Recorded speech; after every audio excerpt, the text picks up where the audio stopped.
pediatric anesthesia. Maybe we have taken 5 sessions before, okay? And I will be just trying to sum up and finish today. We started with the main concepts in differences in the pediatric age group, which are there in whenever you are anesthetizing a pediatric population, starting from the physiological, pharmacological, and anatomical changes. And then we discussed some of the challenges which because the changes, the theoretical things need to be converted into practical aspects. Okay.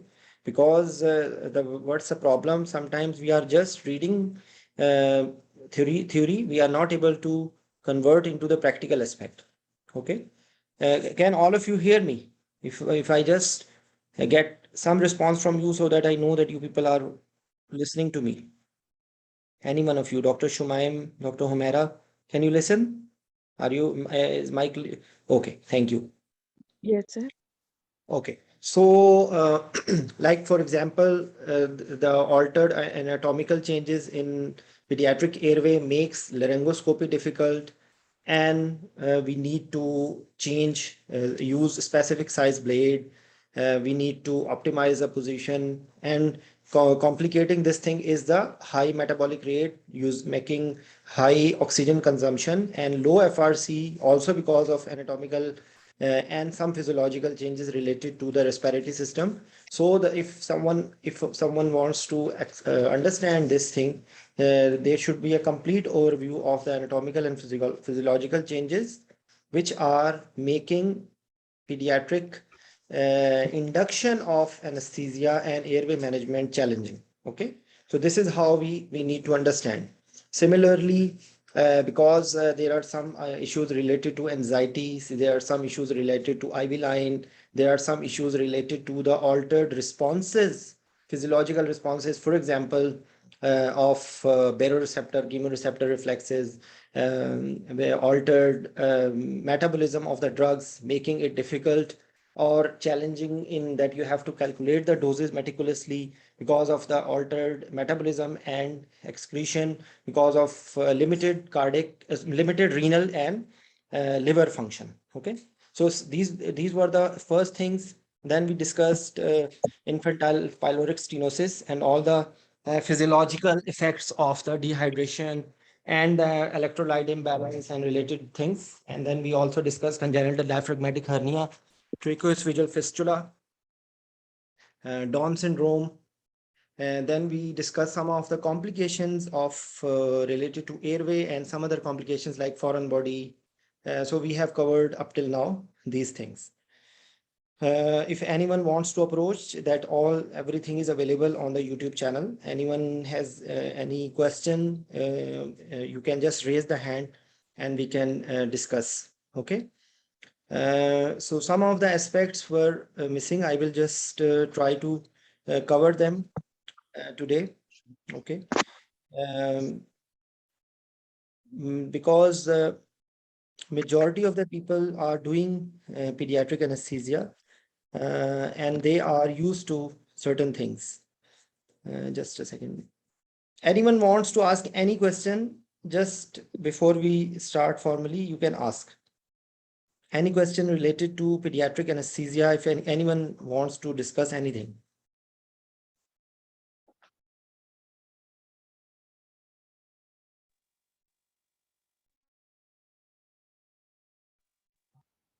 Okay. I will just share my screen to you because majority of you still are fond of reading the time tested books. Okay. But what I have learned during my career, during my studies, that actually maybe in 100 years ago, when we don't have other sources, then we don't have any other option than so-called textbooks. But in 2021 or 2022, we have so many sources that we don't need to be confine ourselves to books only. Internet is on your fingertip. You can find answer to anything, and you just should have a concept. What is the review article? What is research article? What are authentic sources? And then you can just create questions in your mind, and you can find the answers. Generally, whenever you are reading any disease, you should be knowing what is the main pathology of the disease and what are the implication of that disease in the organ system. And then you have to extract for your anesthesia practice what are the things related to anesthesia. Usually, because anesthesia is such a dynamic field that anything related to the patient is relating you, but sometimes you have to prioritize the things from that disease, like for example airway, the medications which are using, the regional anesthesia, the analgesia, the drug clearance, the metabolism, okay, and any pathology which is making your anesthesia management different or challenging. You should be focusing on that disease. That is one thing. And usually majority cases, yes, if you are talking about ICU, there will be certain topics which are only theoretical and practical management of the disease. Like for example, if you are talking about sepsis, or you are talking about poisoning. But usually these, whatever disease or whatever pathology the patient have, the baby will have, it will be practical. At the end of the day, you have to discuss the anesthesia management and any surgery, because the surgery will be related to that disease or some other related, some non-related surgery. Okay, like for example, maybe there you have a patient with some neuromuscular problems which are there in a baby, like for example a patient with cerebral palsy. Okay, so cerebral palsy patient is coming for any surgery, like there will be some tendency to the procedures which are common in cerebral palsy, like there may be some diagnostic procedures like MRA, radiology, or there may be the baby is having some problem in the feeding. Maybe there is the baby, cerebral palsy baby is coming for Nissen fundoplication or gastrostomy tube or things like that. Okay, so you will be correlating that the surgical technique. So, and for any answer to any question related to any anesthesia management which you are being asked, not only confined to pediatric anesthesia, rather than anywhere else, you should be focusing. There will be some concerns related to the disease, and there will be some concerns related to the implication of that disease making the anesthesia challenge, and last part will be related to the surgery. Okay, because the urgency of surgery will make priority. And if for example, if patient has so many risk factors or so many things need to be optimized, but the surgery is urgent or emergent, like you cannot have more than minutes or hours, so you will be only doing the optimization and only doing the investigations which you can do, and which you because you cannot delay the surgery in that scenario. However, if you have a surgery which is planned or elective, you can have time for optimization, and you will approach the patient in similar way. Okay, so whenever you are trying to answer any question, try to focus on anesthesia, disease, and if you are talking about surgery, you will be discussing first of all the urgency of the surgery. Number two is the risk factors or risk categorization, risk stratification of the surgery. Like surgery is high risk, there may be a high risk surgery in a patient with in a baby without any disease, or there may be a patient with high risk for minor procedure. So your approach will be different. So whenever you are discussing any surgery, you should be looking at what are the risks involved in the surgery. That risk may be related to positioning, that may be related to bleeding, that may be related to analgesia, that may be related to any critical step. So that is how you should be focusing that, because if you are having the concept of this point which I'm just telling you at the moment, you will not be facing any problem. But if you don't have the concept of characterization of the surgery, then you will be in trouble, because you will not be able to pick what are the high yield points. Okay, so this is actually update in anesthesia. It's available in the link. Usually, it's usually one or two updates which come every year. So this was 2015 update, which was focusing on pediatric anesthesia. I'm just showing it as a like as a source that you can read that, because but there will be some things which you will not be focusing from this because you have new ACL, PALS guidelines, new sepsis guidelines. You will not be focusing in it. Otherwise, majority of the things you will be finding in this update as a common thing. So we will just try to go through as much possible. Okay. So these we have already, some of them you already know, but it will be a revision for you. Like what is neonate? So it will up to one month of the baby, or up to 1 year is infant. And then you should have a concept here. It is not written, but the concept of post gestational age, because post gestational age is very important if you are dealing with the premature baby, and your some of the decisions will be according to the post gestational age. Okay, then you know about. So, and another thing is that whenever you are talking about any change, try to figure it out when the pediatric population will land into the adult one. Like, for example, when will be the complete kidney maturation? Usually it occurs in 2 years. In the first 2 years, kidney, like after 2 years, the kidney function will be almost like adult. Okay. Similarly, you should be knowing at what my landmarks or milestones of the life, the changes which are different will be reaching the adult one. Okay. So this is another important concept we should have. Then you will be estimating the weight. Okay, you will be knowing that how much there are certain, you will find different formulas, but you should actually knowing it, because why weight is important, because if you are able to guess it or you estimate it, it will be easier for you to calculate, okay, the medications, and calculate LMA size or endotracheal tube size, or at the place which you need to fix it.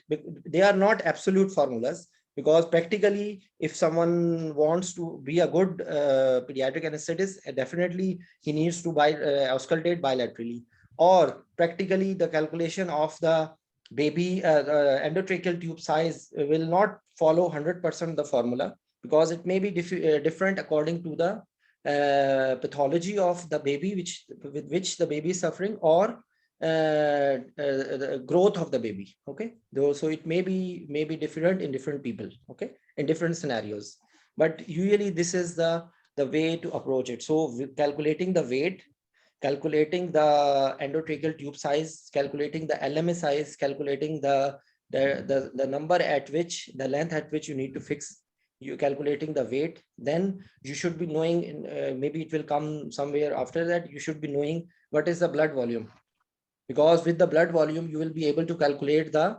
estimated blood volume, sorry, estimated or allowable blood loss, because in adults maybe you are not bothering it, but here even 1 ml is very significant. So you can miss it, and the baby, you can lose the life of the baby, because you are not able to calculate. You don't know how much is the allowable and how much is the total blood volume and how much is the allowable blood volume, and when you should be focusing on transfusing the blood or blood products. Okay. So they are just telling you how to tackle different. We have discussed almost all of the things, like they will be have big, large head, big tongue, floppy epiglottis, anterior larynx, funnel shaped larynx, which is making the size of the, so tube may pass through the vocal cords, but they will stuck in the cricoid cartilage. Okay. Similarly, the calculating the size of the mask will be important, because otherwise you will not be able to ventilate the baby. Okay. Similar, these are MCQs questions. High anterior position of larynx, C3, C4 as compared to C5, C6 in adults. Similarly, these are changes. You can review it, and you need to be careful, because you are over making too much movement of the neck. You may the ligaments are very soft, so you may have some neurological problem, especially if you have a baby of Down syndrome, or if you have a baby of any neurological or neuromuscular problem. So in that case, you should be suspecting atlantoaxial subluxation, or any which any problem which is leading to damage to the spinal cord. Okay. Similarly, the concept of, we have discussed actually the airway. I will try, because this is very important and you are dealing it everywhere. So I'm just trying to pass through it again. This is adenotonsillar hypertrophy for that, especially in the patients which are suspect of the babies which are suspect of having this OSA. Okay. So this is one consideration. Then because the airway is very narrow already, and if there is any change, it will have significant effect on the flow, and the flow will be changed from laminar to turbulent. Okay, because if there is a small changes radius, you can see the radius has effect on flow 4 times. So it's very important. So similar is the density and viscosity of the gas or the track. Can you mute your mask, your mic, please? For someone, yes. Okay. So these are the physiological parameters like heart rate, because you see, if you see on the monitor, BP is 80/40. Maybe this is a hypotension for an adult, but this will be normal for a pediatric age group. You should be knowing what is the respiratory rate, what is the heart rate, what is the blood pressure, expected blood pressure of that age. Okay. So similarly, like these are the thing they have just and this is they are showing the signs of respiratory distress in the babies, and here they have written here about the responses of hypercarbia or hypoxia, which are not as good as in adults. Okay, so these are the things they have just we have discussed about this transitional circulation, fetal circulation. We discussed in detail, like how it is important, what is the importance of patent ductus arteriosus and preductal. We discussed. You can review our previous discussions. Okay, similarly, because the ventricles are not compliant and there is fixed cardiac output and it is dependent on heart rate, so, and at the same time there is high vagal tone, sympathetic system is not as developed as in adults, so you will have impaired reflexes. So if there is bradycardia, this cardiac output will be significantly reduced. So you have to take care of it. That's why the traditional pediatric anesthetists would like to give preemptively atropine. Okay, but actually logically you can wait and you can manage according to the situation rather than giving anticipatedly. You can prepare it and you can give it whenever it is required. So these are certain values they have written: changes in cardiac output with the age. Okay, so that's how it's changed with in the life. Okay, you should be knowing these formulas. What is the expected blood pressure? Okay. Similarly, there is a physiological anemia at age of around 6 to 9 months, and you should be expecting it. There is a concept of hemoglobin F, which will be changing to the adult hemoglobin A and A2 as the time passes. Similarly, there was a discussion on the what fluids should be given. Okay, usually isotonic fluids should be given. There was a concept of using hypotonic solutions, which are actually disastrous, and you should be giving isotonic fluids. Okay, similarly we discuss about thermo regulation, how, because usually there is shivering mechanism which is not developed in babies, so they are dependent on brown fat metabolism, and they have high heat loss. They will be taking the effect of the ambient temperature in more briskly than adults. Okay, because their body surface area is more, so whatever is happening around them, they will take effect of it very fast. Okay, so similarly, that we have discussed already, there will be impaired metabolism and there will be more body water. So initial doses may be required more, but subsequent doses will be required to be adjusted. Okay. Similarly, you see, as we discussed, that hypothermia, effect of hypothermia is increased oxygen consumption, respiratory depression, arrhythmias, reflexes are not very good. Similarly, renal nephrons are not developed until age of 2 years. So you are targeting slightly higher, sorry, urine output in babies. Okay, and there is immunity is not very good Okay, similarly, you can just review it later on. I'm trying to, MAC requirement is low in the infants. It is low in neonates, and it increases gradually, and then after that it gradually approaches the adult value. Okay. Please, whosoever mic is open, please mute it. It is okay. Similarly, muscle relaxer, in fact, as I told you, that higher dose, initial dose will be required, and subsequent doses will be required in less because of volume, because of low metabolism, slower metabolism, and they will be more prone to bradycardia created by succinylcholine. Okay, because as I told you that they have high vagal tone already. Okay. There was a concept that babies don't feel pain, but actually this is a wrong concept. So these are some things how to calculate the size of airways. Okay, and these are some of the practical aspect thing. You can have some MCQs on it as well. LMA, how to calculate it. This is a formula which everyone knows. It's hard to memorize it, but you, because you can you switch off your camera, please? Your Dr. Saifullah, can you see switch off your camera, please? Your camera is on. Just switch off the camera. Okay. We discuss about this. You see, actually, the straight blades are used to lift the epiglottis. Okay, but usually the anesthetists, they are not used to use this straight blade. I never use it. Practically, theoretically, you have to tell that you may need the straight blades, but practically, it all depends on your experience. Okay. Some words about breathing system. Usually before, there was a concept of keeping the baby's spontaneous ventilation. It was actually wrong concept, because it's never good to have babies on spontaneous, because it will increase the work of breathing. And when they are breathing it through the endotracheal tube, it is the resistance is very high, and it's not a nice thing to keep the babies on spontaneous ventilation. It was so.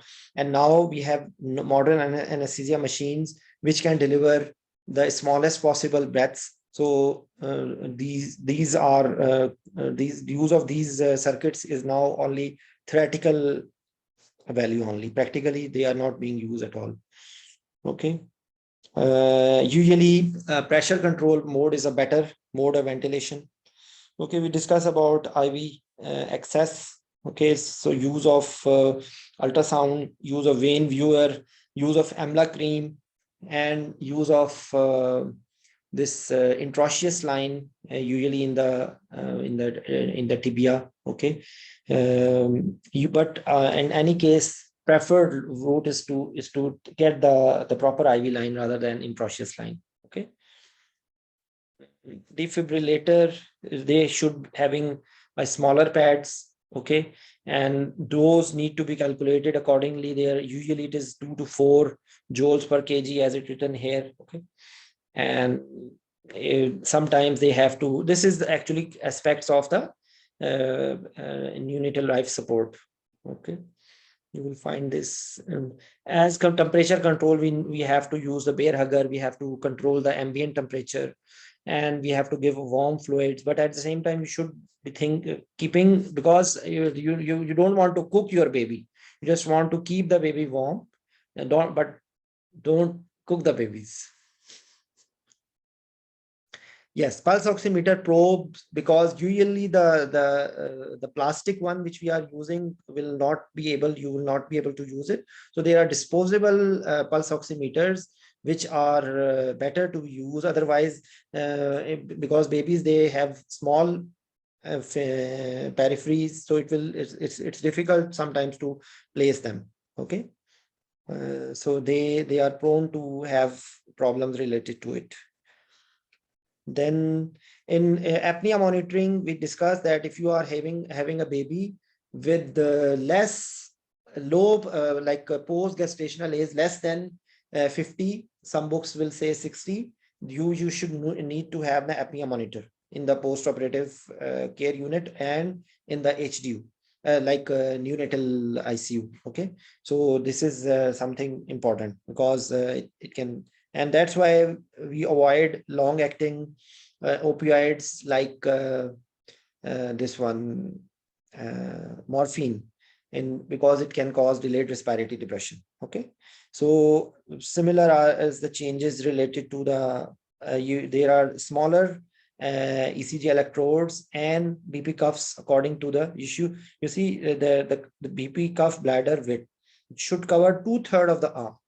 Okay, and usually it is 3 centimeter or 5 centimeter according to the and circumference, like the how much it should cover. It should cover horizontally around 2/3 of the upper arm, and in the other axis it should cover at least 40% of the circumference of the upper limb. So it's important to calculate the to use the appropriate size, because if it is bigger, the BP reading will be less, and if it is smaller, the BP reading will be high. Okay, usually the more important thing in pediatric anesthesia is heart rate. This is practical, of course. As a standard to monitoring, you have to monitor the blood pressure as well, but blood pressure will misguide you if you are trying to monitor the hemodynamics. Heart rate will be a better choice, or clinical judgment will be a better choice as compared to monitoring the blood pressure. Okay, and tidal, as we know that end-tidal is the most important.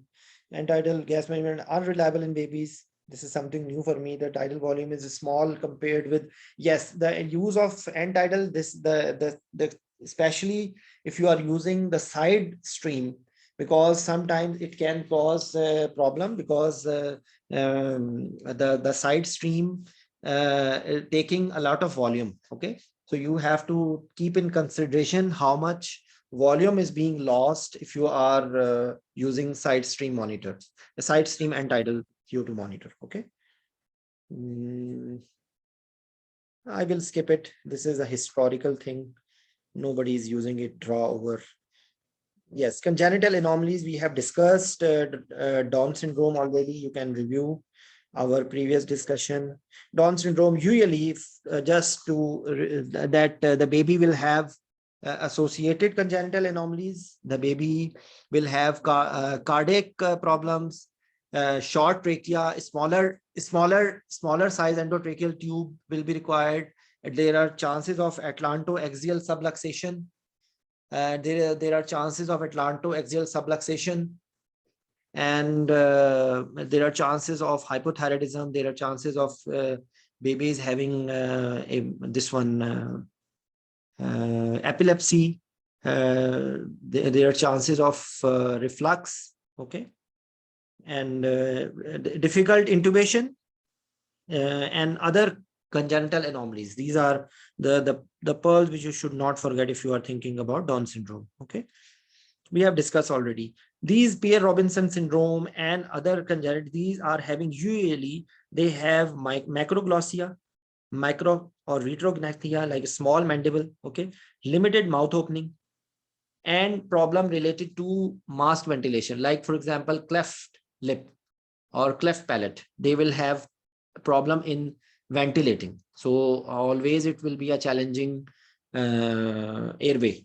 Okay, so and these are the things which you, if you forget, you should be focusing on these things when you are discussing any, because these are actually asked in any anesthesia exams. When they want to, they will ask you about Treacher-Collins syndrome, Treacher-Collins syndrome, and Pierre-Robinson syndrome. I'm not very good to recall. You can just have a look. Micrognathia, posterior displacement of tongue, cleft palate, and association with congenital anomalies. Here, I will just recall you that only gastrochiasis is a congenital anomaly, which usually comes isolated. Usually all other congenital anomalies come in a group. Only gastrogenesis is a congenital anomaly which comes isolated. Okay, so you can have cleft pit palate or cleft lip is just like any other ENT procedure which we face, like tonsillectomy or adenidectomy or any nasal surgery other than these one, or then some ear surgery. Usually the shared airway, that the chances of dislodgement of the tube and bleeding, chances of post-operative bleeding, especially in case of tonsil. Okay, and that will make your anesthesia challenging, because not only it will be a second anesthesia if you want to proceed, there will be baby will be hypovolemic. Okay, and as it already is a challenging to calculate how much volume is being lost, and it will be more difficult to calculate if it is bleeding from tonsil, because it's going to the stomach and you are not able to calculate it. So you will be relying on the signs of dehydration in clinical signs like mucous membranes, like tongue dry, skin turgor, and other signs, because the usual signs in which are there in adults will not be there. Like you will be focusing on other parameters more significantly as compared to the parameters which you see in adults. Okay, so these are some words about how to estimate the blood loss in pediatric patients. Okay. Yes, we discussed about vectoral and vetral in when discussed congenital diaphragmatic hernia and trichoesophageal fistula. We discussed about it. Neuromuscular disease, there are Duchenne muscular dystrophy and myotonic dystrophies which are there in pediatric population. There are concerns related to the use of neuromuscular blockers. There are cardiac problems in these diseases, and there are chances of some other cardiac anomalies in association with these muscular dystrophies. They will have low, like they are presented for procedures, some they are coming for muscle biopsy, or they are coming from neurological assessment, or they are coming from any procedure related to GIT, because they are bedridden. They have more tendency to develop respiratory tract infections. They have more tendency, like especially like Duchenne, it's related to a malignant hyperthermia. Okay, and suxamethonium related problems, which will be there more in these muscular dystrophies. Okay, what else? These are some, usually they are not being asked in detail. Yes, sickle cell disease. It's in our part of world, from Pakistan, India, it's not as frequent, but it's quite frequent in Arab countries, and I have seen majority of my clinical practice of sickle cell disease here. We will discuss in some other time. Okay. Just you can browse through this source, and actually it's a very good source of because majority of the topic, I will just try to have a look on the. Any questions, please, before we finish? Anyone wants to ask any question?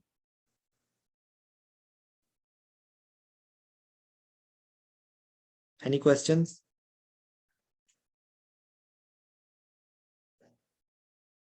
Okay, thanks a lot for your presence. We will meet again with some other topic. Okay, thank you. Bye bye.